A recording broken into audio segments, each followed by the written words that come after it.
하나님의 말씀을 함께 봉독합니다. 오늘 함께 봉독할 말씀은 시편 133편과 134편입니다. 우리 함께 받들어 봉독하시는 중에 하나님의 강한 역사가 있길 바랍니다. 합독하시겠습니다.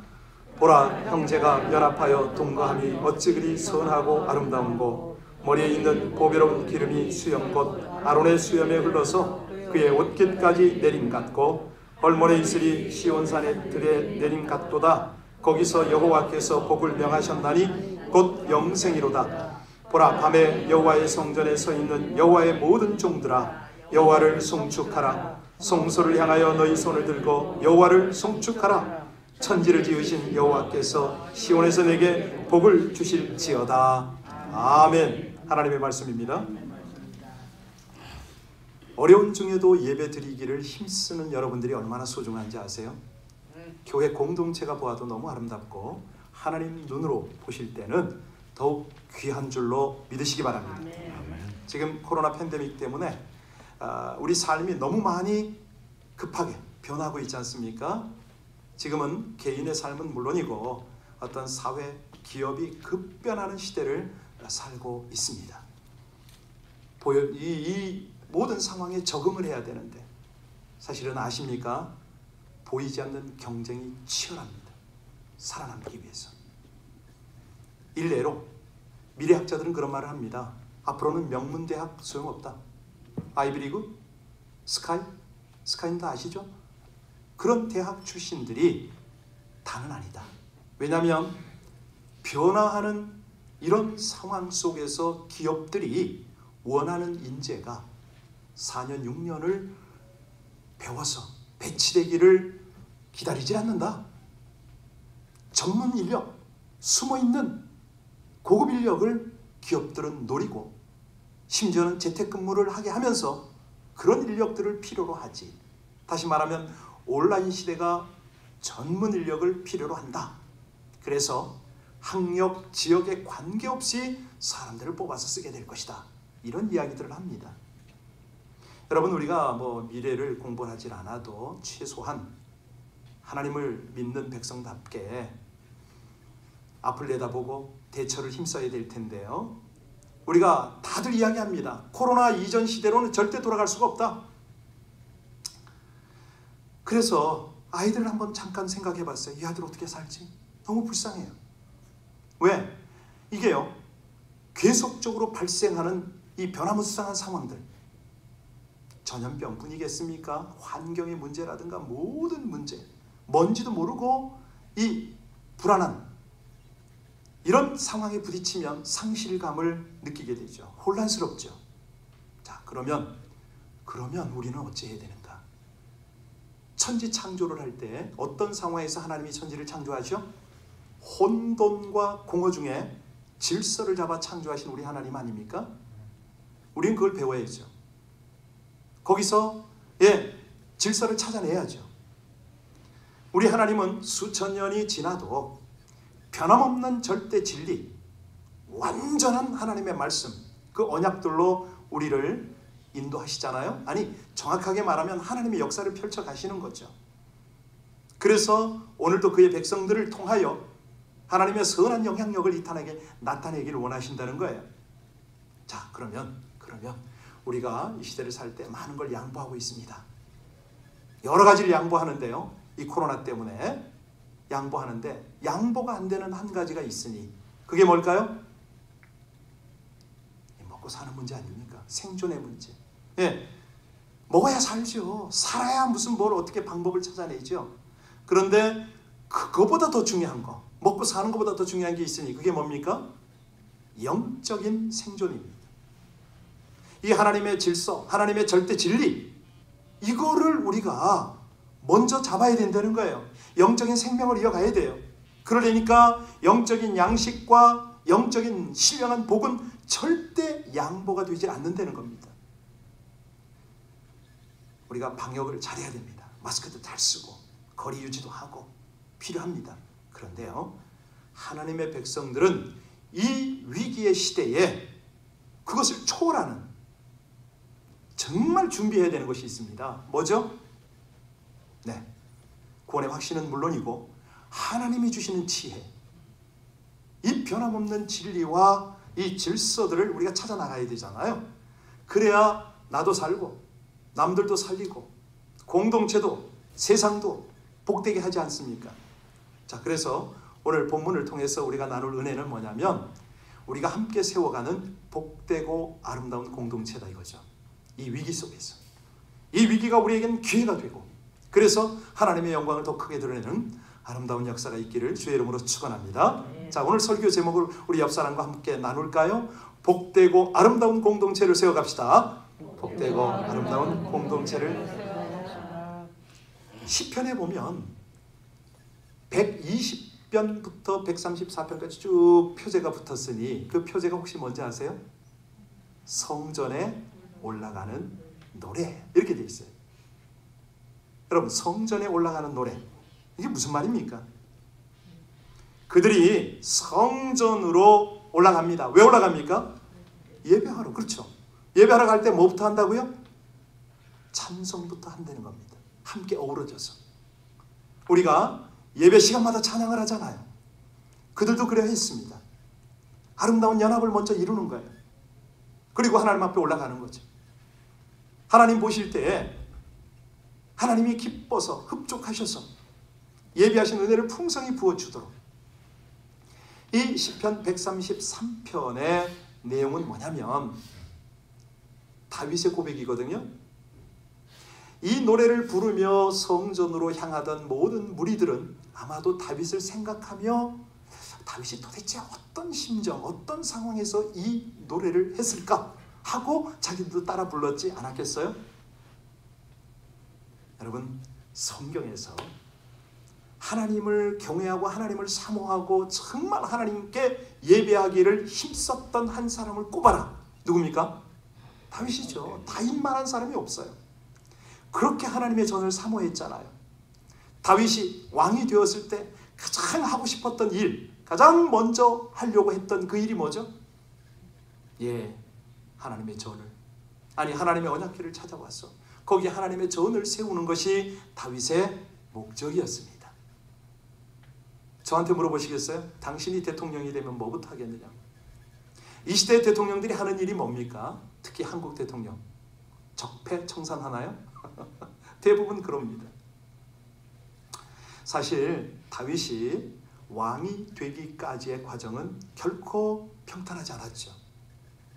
다윗은 형들, 장인, 심지어 자기 아내로부터 반목과 질시와 모멸을 당했습니다. 형들한테 무시당했잖아요. 네가 어떻게 골리앗 앞에 나가? 장인이 얼마나 시기했습니까? 살해하려고 했어요. 아내는 또 얼마나 또 멸시를 했습니까? 자, 아무리 자기가 잘하려고 해도 주변 사람으로부터 그렇게 고통을 받았어요. 만약에 이렇게 됐다면 김정은이 같으면 어떡합니까? 말할 것도 없어요. 그런데 다윗이 뭐라고 그랬는가? 오늘 시편 133편 1절은 우리에게 거룩한 도전이고 정말 은혜가 되는 그런 구절 아닙니까? 우리 1절 다시 한번 봉독합니다. 보라, 형제가 연합하여 동거함이 어찌 그리. 다윗과 같은 배경을, 그런 어떤 인생을 살아온 사람이 이 고백을 하는 거예요. 이 고백을 하기까지는 원수도 품어내는 거 아닙니까? 자기하고 맞지 않은 사람들을 함께 연합시키는 거 아니에요. 그죠? 그랬더니 사실은 이 과정까지가 쉽지가 않거든요. 갈고 닦이고. 그래서 함께 하나님 앞에 나가면서 함께 예배하러 나가니 이게 얼마나 기쁘냐 이거예요.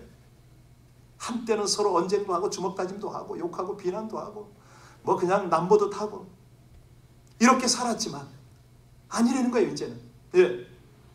여러분, 이거 우리에게도 그대로 적용되는 이야기 아닙니까? 하나님께서는요, 우리가 영원한 예배자로 설 때까지, 저 천국에 이를 때까지 우리에게는 예배 공동체를 주셨습니다. 성도들을 만나게 하셨습니다. 그렇다면 우리가 신앙생활을 할 때 함께 모여서 예배 드리는 그 핵심이 뭡니까? 연합이잖아요. 협력이잖아요. 그래서 하나님께서 우리 공동체를 통해서 이루고자 하는 사명을 감당하는 거 아닙니까? 여러분 늘 말씀드리지만 교회의 자랑은 더 이상 교인 숫자나 예배당 건물 아닙니다.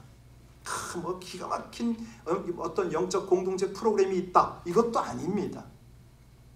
정말 하나님 보시기에 가장 아름답고 복된 공동체는 뭐죠? 연합이 되는 것, 서로 동역이 되는 것, 이거 보는 거 아니겠어요?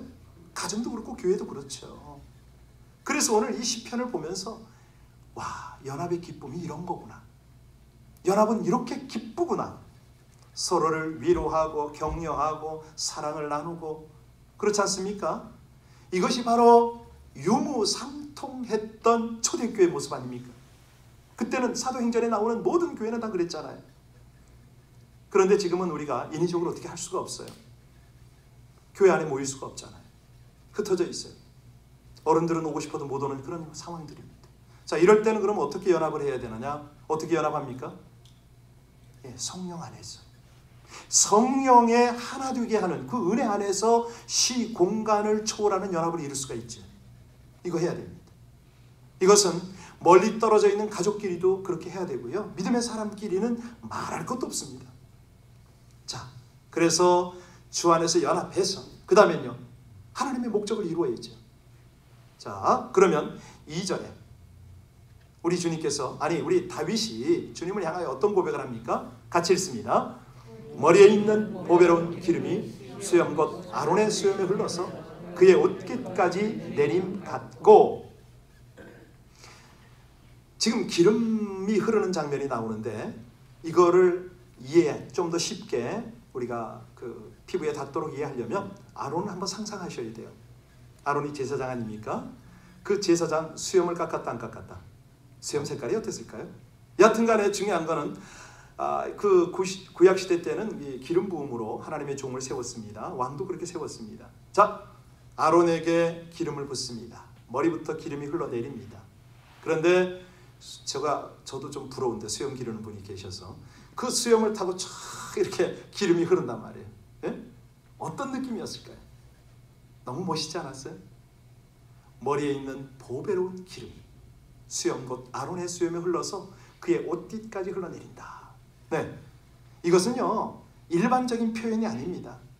살아보니까 건강도 중요하고 성공도 다 중요하지만 불화와 전쟁 중에, 아니 하나님과의 막힘 중에 그게 다 무슨 소용이냐?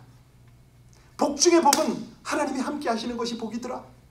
예, 하나님이 임재하시고 성령으로 기름 붓고 내 안에서 우리 공동체에서 운행하는 거, 그게 복이 아니냐? 그거 이상 아름다운 거 있으면 나와봐라, 그 말이거든요.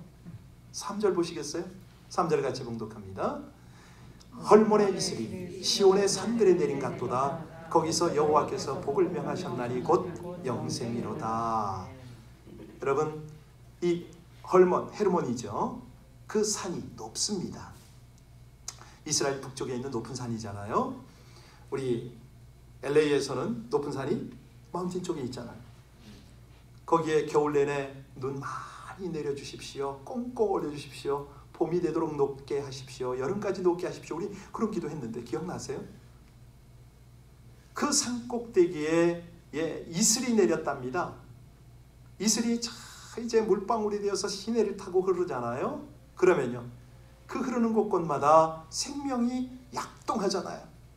풀도 자라고 물고기도 그 속에서 놀고, 그렇죠? 사람도 마시고 얼마나 좋습니까? 뭐 곡창이 되겠죠. 거기서 여호와께서 복을 명하셨나니, 우리 하나님은 잘 먹고 잘 사는 거기 머무는 게 아니라 가장 큰 복이 뭐라고요? 영생이로다. 영생이로다. 예. 그러니까 영생, 여기서 영생은 뭐냐면 하나님을 알고 하나님을 교통하고 또 공동체와 더불어 하나님을 예배하는 게 영적 생명이죠. 그걸 지금 말씀하시는 거예요. 그런데 이게 우린 쉽지 않습니다. 왜냐하면 우리 주변에 지금 뭐 코로나 팬데믹은 아무것도 아니죠. 영적 전염병이 또 일어나고 있어요. 뭐죠?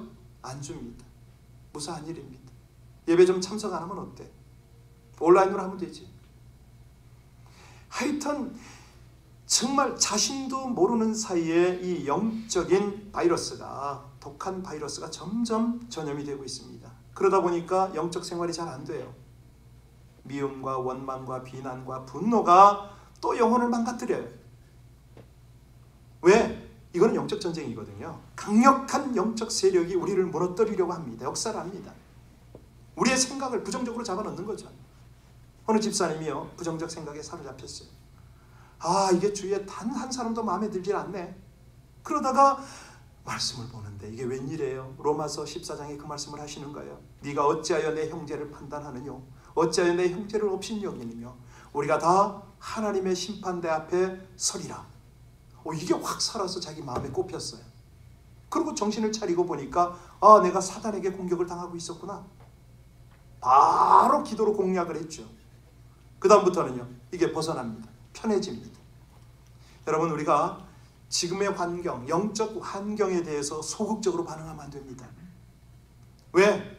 앞으로 가면 갈수록 악성 바이러스는 더 극성을 부리거든요. 더 센 게 나와요. 영적으로 더 강한 게 우리를 공격해요. 그러면 이렇게 어려울 때일수록 우리는 어찌 해야 됩니까? 공동체가, 가정과 교회 공동체가 함께 서가야 되는 거 아니에요? 함께 서가야죠. 자, 가령 공동체 안에 이런 어떤 갈등과 싸움이 벌어졌을 때 어떻게 해야 됩니까? 바로 알아차려야죠. 아, 이거는 영적인 공격이구나. 바로 알아차려야죠. 우리가 정신만 차리면, 깨어있기만 하면은 다 대처를 할 수가 있잖아요. 네. 우리 공동체 안에, 우리 가정이나 교회 공동체 안에 작은 분열이라도 무시하면 안 됩니다. 왜? 마귀에게 틈을 주니까. 그 다음에 더 큰 역사가 일어나잖아요. 우리 예수님이 이걸 어떻게 우리에게 본을 보여주셨냐면, 가장 중요한 결정, 가령 제자들을 부른다거나 또 십자가를 지셔야 된다거나 이럴 때는요, 어떻게 하셨습니까? 항상 철야 기도하셨어요. 새벽이 되도록. 공격이 심하고, 여러 가지로 흔들려고 할 때, 그때는 여지 없습니다. 여러분, 우리는 예수님이 아니잖아요. 혼자 철야가 가능한가요? 좀 어려워요. 그럼 어떻게 합니까? 신앙의 동지가 필요합니다. 기도의 동역자가 필요합니다. 그렇죠? 그래서 오늘 본문 말씀을 통해서 하나님께서 아름답게 보시는 것은 마귀는 깨뜨리려고 하고 우리는 이것을 힘써야 되고, 우리가 하나 되자. 함께 기도합시다. 함께 예배합시다. 이거 돼야 되거든요. 그런데 이걸 구호를 외친다고 되냐고요? 아이, 순종해야지. 윽박질러서 되냐고요? 아무리 설득을 한다고 이게 되냐고요? 정말 탁월한 지도자가 이걸 말한다고 되냐고요? 안 돼요. 물론 잠깐은 되는 듯 하지만 얼마 못 가서 다 무너지고 맙니다. 자, 그러면 오늘 본문을 통해서 우리가 이 진정한 연합을 이루는 비결, 정말 복된 공동체를 이루어가는 그 비결이 뭐냐? 뭐죠? 그것이 오늘 시편 134편에 나오잖아요. 134편에 나오는 그 내용인데, 자, 진정한 연합은 뭐냐? 오직 주님을 바라봐야 된다는 거예요. 밤이나 낮이나. 왜냐하면 우리 예수님이 그 말씀하셨어요. 두세 사람이 내 이름으로 모인 그곳에는 나도 그들 중에 함께 하신다고 말씀하셨잖아요. 임재가 있으면 돼요. 주님의 임재가 있고 성령의 기름 부음이 있으면 아름다운 거죠. 연합이 되는 거죠. 자, 3절 다시 133편 3절 다시 봅니다. 헐몬의 이슬이 시온의 산들에 내린 같도다. 거기서 여호와께서 복을 명하셨나니 곧 영생이로다.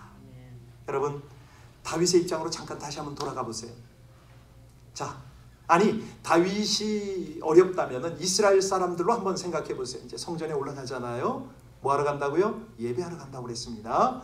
그렇게 올라가면서 다윗을 생각하면서 다윗이 지은 이 시를 함께 노래한다고 그랬잖아요. 그들이 뭘 생각했을까요? 노래하면서 보나마나 왕으로서 다윗이 예루살렘을 얼마나 귀하게 여겼는지, 하나님의 도성으로 만들기를 얼마나 애썼는지, 이스라엘 백성 전체 백성을 하나로 묶으려고, 저들을 연합시키려고, 바로 연합된 예배를 하나님 앞에 드리려고 얼마나 애썼는지를 이 백성들이 생각했을까요? 안 했을까요? 머리가 있는 사람은 생각했겠죠. 그렇죠? 정말 겸손하고 진실한 왕이었구나.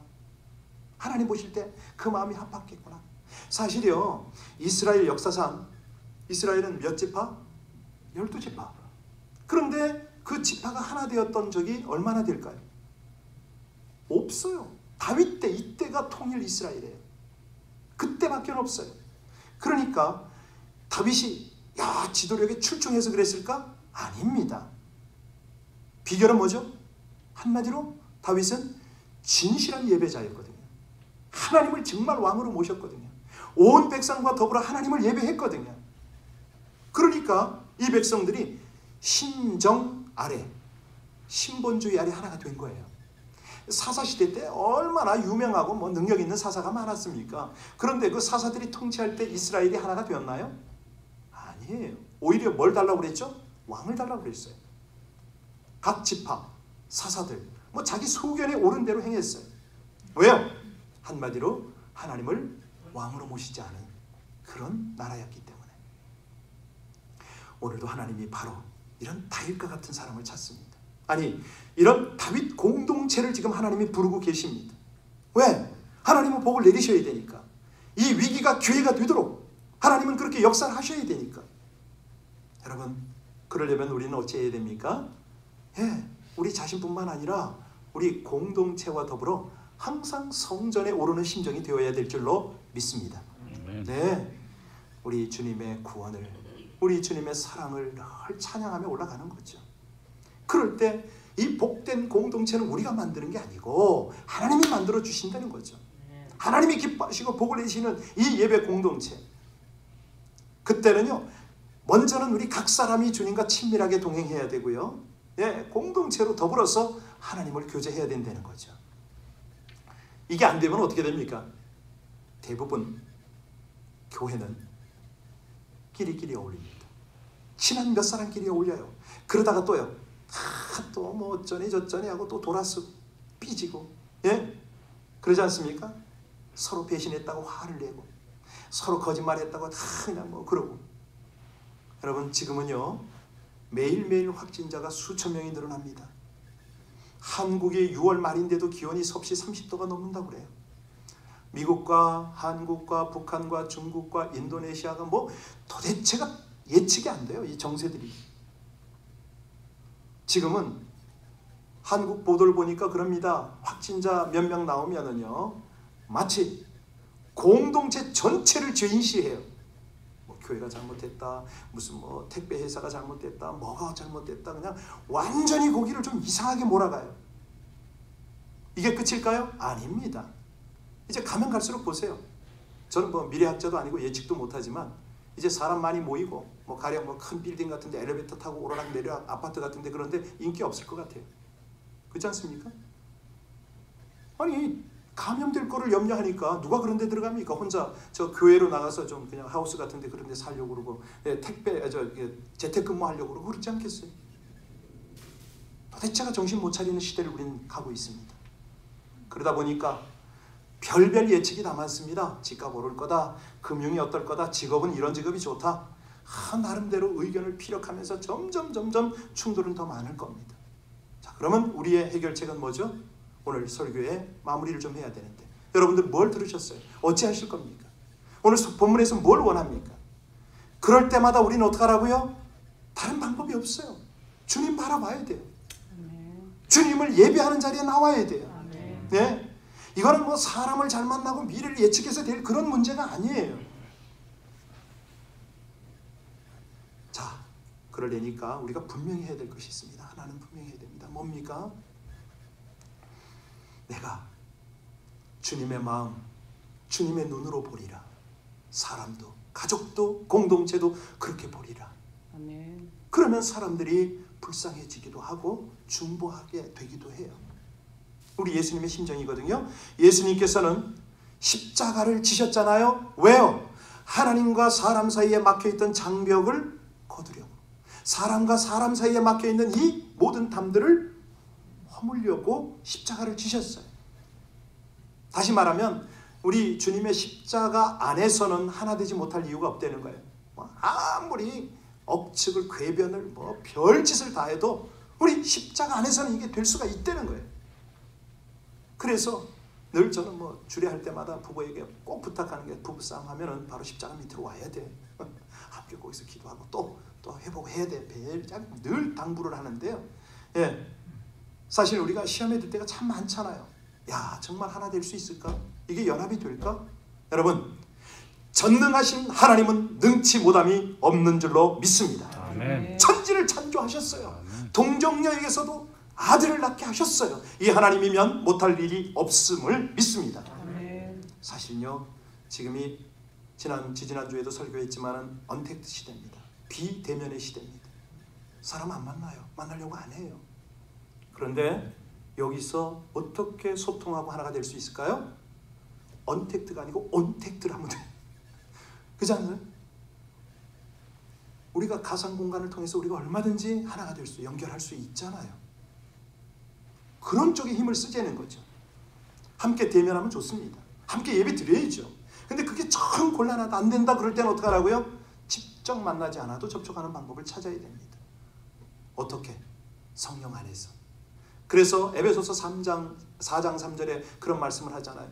평안의 줄로, 하나 되게 하는 평안의 줄로 견고하게 하라.